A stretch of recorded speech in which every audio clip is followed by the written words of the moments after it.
Rather than handing out the gift of pain, combos, and destruction to our opponents in a game of Magic, today we're going to transform ourselves into Magic Santa and give our opponents the gift of fun as we play the game of Commander. Merry Christmas, everyone, and welcome back to the channel. My name is Corey, and today we're going to discuss the concept of group hug in Commander.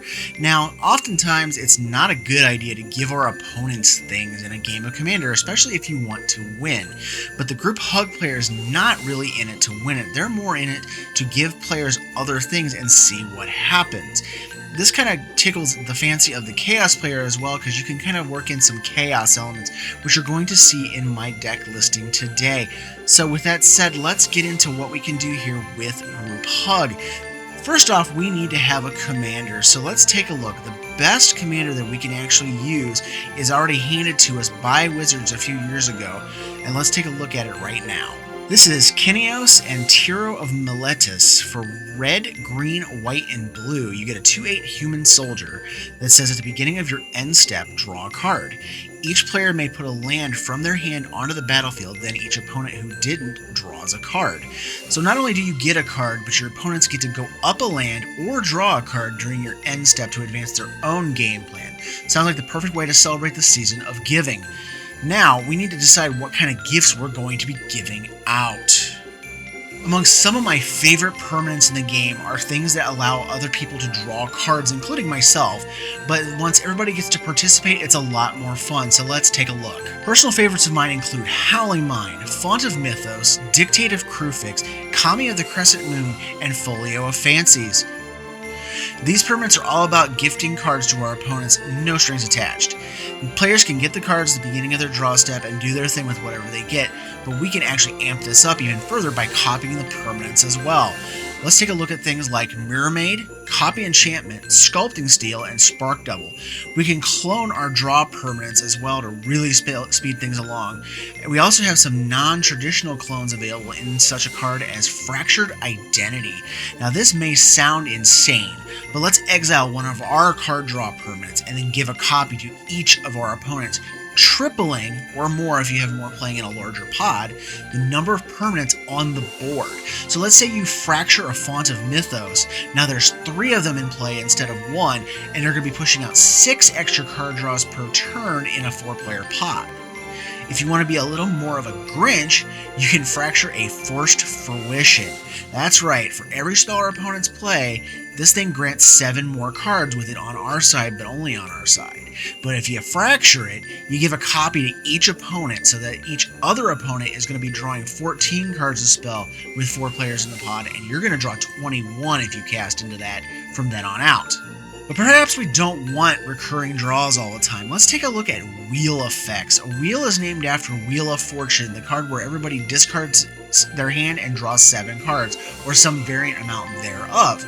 Some of my favorite wheels: Windfall, Incendiary Command, Magus of the Wheel, Magus of the Jar, Reforge the Soul, and Time Reversal.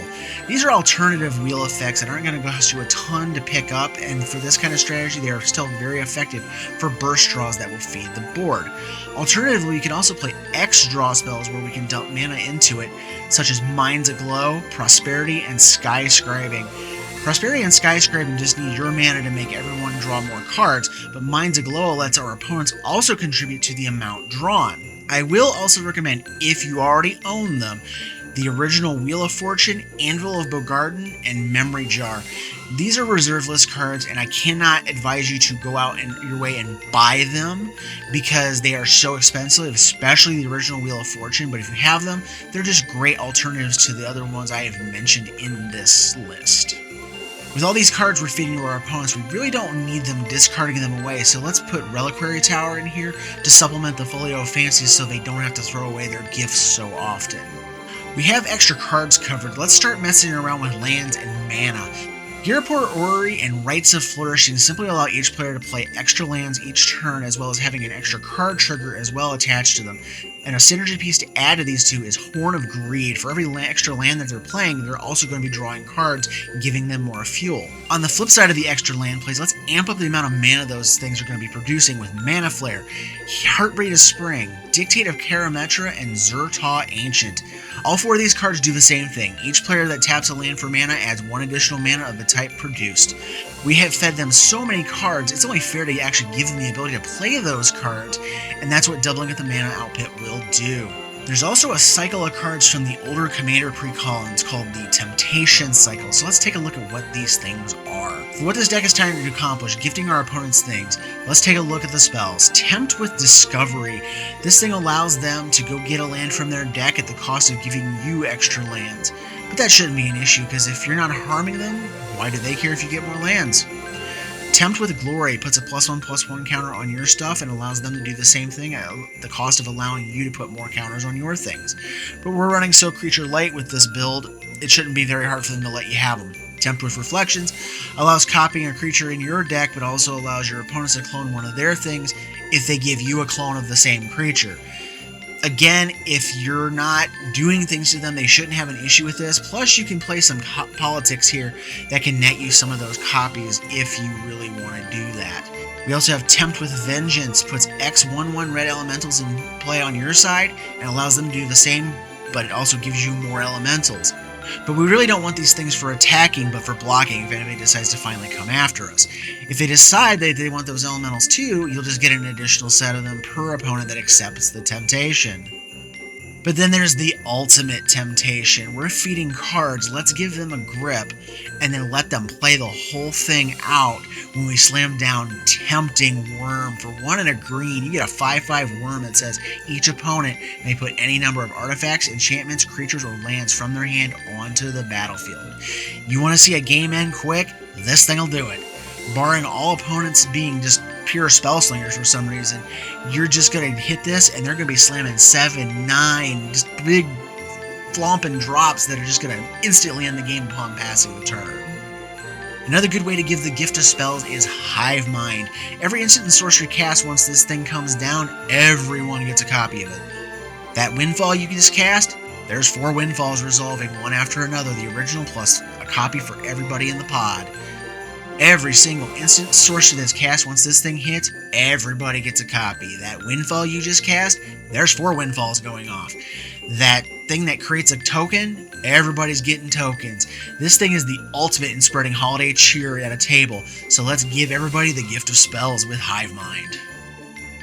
So what do you think? If you're really in the gift-giving mood, I really recommend playing Group Hug. It's just a fun deck to kick back, relax. You don't care about winning. You just watch the board unfold.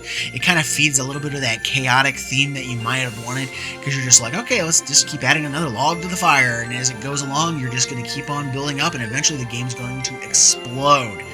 That said, though, just a little tiny word of caution with this. If your group knows what you're doing, or you have a really good Rule Zero discussion about it, this is a great commander to use. But if you're in an unfamiliar play group that is kind of suspicious of your motives, like they might be thinking you're playing what's known as Group Slug, where you're building up and all of a sudden you slam something down that's just going to make them regret ever taking those extra cards or regret ever having that extra mana, then you're going to take a chance of somebody looking at you and tunneling you down before you ever get to give all your gifts away. That's not a lot of fun. With that said, may everybody's stockings be full. Merry Christmas to everyone. We'll see you in the next video after the holiday.